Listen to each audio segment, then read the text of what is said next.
England की घटना एक आत्मा की गुरु से मिलने की तड़प। राधा स्वामी साध संगत जी। बाबा जी इस समय विदेश यात्रा पर हैं और इंग्लैंड में संगत को दर्शन दे रहे हैं। वहीं हमारे पूज्य हुजूर महाराज जी महाराष्ट्र के विभिन्न केंद्रों में सत्संग फरमाने के बाद डेरे लौट चुके हैं। इसी इंग्लैंड प्रवास के दौरान एक अद्भुत और भावुक कर देने वाली घटना घटी। एक ऐसा वाकया जिसमें एक भटकी हुई आत्मा ने अपने सतगुरु तक पहुंचने के लिए हर बंधन तोड़ दिया। संगत जी, उस दिन बाबा जी लंदन स्थित सत्संग भवन में संगत से रूबरू हो रहे थे। सत्संग के पश्चात बाबा जी ने अपनी पावन परंपरा के अनुसार संगत को पैदल चलते हुए दर्शन दिए। फिर बाबा जी कुछ सेवा और सुरक्षा में लगे सेवादारों संग पैदल ही अपनी कोठी की ओर लौटने लगे। भीड़ में बैठे एक वृद्ध सज्जन उम्र कोई 80 वर्ष के आसपास चुपचाप उठे। बिना कोई हलचल किए साए की तरह बाबा जी के पीछे पीछे चलने लगे। किसी को भनक तक नहीं लगी कि कोई बाबा जी के पीछे है। जब बाबा जी कोठी के भीतर पहुंचे, वही वृद्ध सज्जन भी चोरी छुपे भीतर घुस आए और सीधे बाबा जी के कमरे की ओर बढ़ गए।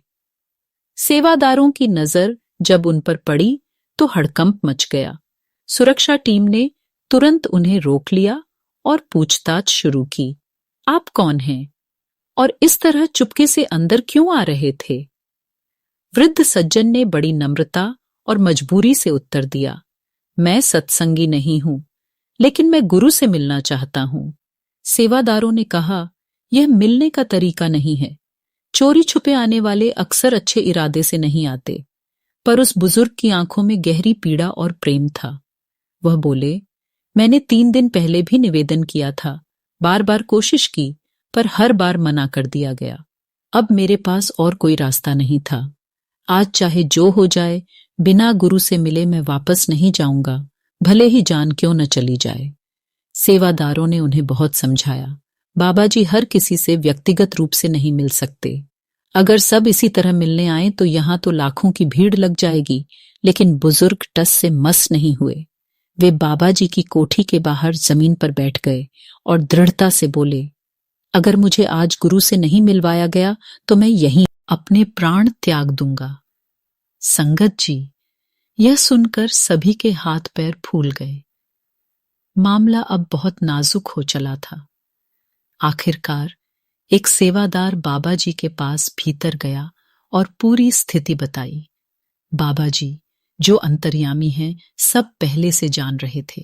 बड़ी प्रेमपूर्ण मुस्कान के साथ बाबा जी ने आदेश दिया, जाओ, उन्हें कहो कि कल सुबह 9 बजे आ जाएं, मैं मिलूंगा, और अभी उन्हें प्रेम से लंगर खिलाओ। सेवादारों ने जैसे ही यह संदेश बुजुर्ग को सुनाया, वह फिर भी आशंकित रहे। उन्होंने पूछा, कैसे मान लूं कि यह बात स्वयं बाबा जी ने कही है? सेवादारों ने बड़े विनम्र भाव से कहा, हम बाबा जी के सेवक हैं। बाबा जी के नाम पर झूठ बोलने की सोचना भी पाप है। अगर कल सुबह बाबा जी से नहीं मिला पाए तो आप जो चाहे कर लेना। यह सच्चाई सुनकर बुजुर्ग ने भरोसा किया। वे सेवादारों के संग प्रेम पूर्वक लंगर घर गए, भोजन किया और अगली सुबह ठीक समय पर सत्संग भवन पहुंच गए। सेवादार उन्हें बाबा जी के पास ले गए। वो दृश्य बड़ा ही भावुक था, जैसे एक आत्मा सदियों की तलाश के बाद अपनी मंजिल पर पहुंच गई हो। जैसे ही वह बुजुर्ग बाबा जी के सामने बैठे, उनकी आंखों से आंसू थमने का नाम नहीं ले रहे थे। भरे गले से बोले, बाबा जी, मैं बरसों से एक सच्चे संत की खोज में भटकता रहा। आज जब आप सामने हैं तो आपके सेवादारों ने मुझे नाम दान देने से मना कर दिया। क्या मेरे पाप इतने बड़े हैं कि मालिक की शरण भी न मिल सके? बाबा जी ने बहुत धैर्य से उत्तर दिया, बेटा, तुम्हारी भक्ति की प्यास सच्ची है, परंतु इस उम्र में शरीर साथ नहीं देगा, भजन सिमरन कठिन होगा। इसलिए सेवादारों ने सोचा कि नाम दान का लाभ तुम्हें ठीक से नहीं मिल पाएगा। बुजुर्ग ने धीमे लेकिन दृढ़ स्वर में कहा, बाबा जी, मैं चौकड़ी मारकर नहीं बैठ सकता, पर कुर्सी पर बैठकर सिमरन अवश्य करूंगा।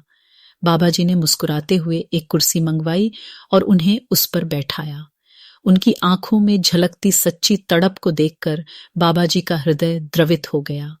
बाबा जी ने उसी समय उन्हें नामदान की अमूल्य भेंट दे दी। संगत जी, फिर जो घटा वह अलौकिक था। सिर्फ 10 दिनों के भीतर उस आत्मा ने भीतर के पर्दे को पार कर लिया। उनका चित्त स्थिर हो गया। भीतर से कोई दिव्य थे पुकार सुनाई देने लगी। 10वें दिन उन्होंने अपने परिवार से कहा, मैं स्नान कर चुका हूं, नए कपड़े पहन लिए हैं। कल बाबा जी मुझे लेने आ रहे हैं। मेरे बाद शरीर को न नहलाना, न कोई वस्त्र बदलना। जैसा हूं वैसा ही मेरा संस्कार कर देना। परिवार वालों ने सोचा शायद कोई भावुक कल्पना कर रहे हैं, लेकिन अगले दिन जब काफी देर तक दरवाजा नहीं खुला तो दरवाजा तोड़ा गया। भीतर का दृश्य देख सबकी आंखें भर आईं। संगत जी, वो बुजुर्ग एक सफेद कपड़े पर शांत मुद्रा में दीवार से टेक लगाए बैठे थे। शरीर निर्जीव था, पर चेहरे पर ऐसी अद्भुत मुस्कान थी जैसे किसी अलौकिक आनंद में लीन हो। बाबा जी सच में उन्हें लेने आ चुके थे। उनकी आत्मा सचखंड जा चुकी थी।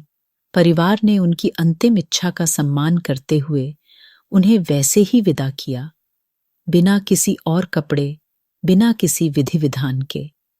बाबा जी कहते हैं, तुम 1 कदम बढ़ाओ, मैं 10 कदम तुम्हारी ओर बढ़ूंगा, लेकिन शुरुआत तो करनी होगी।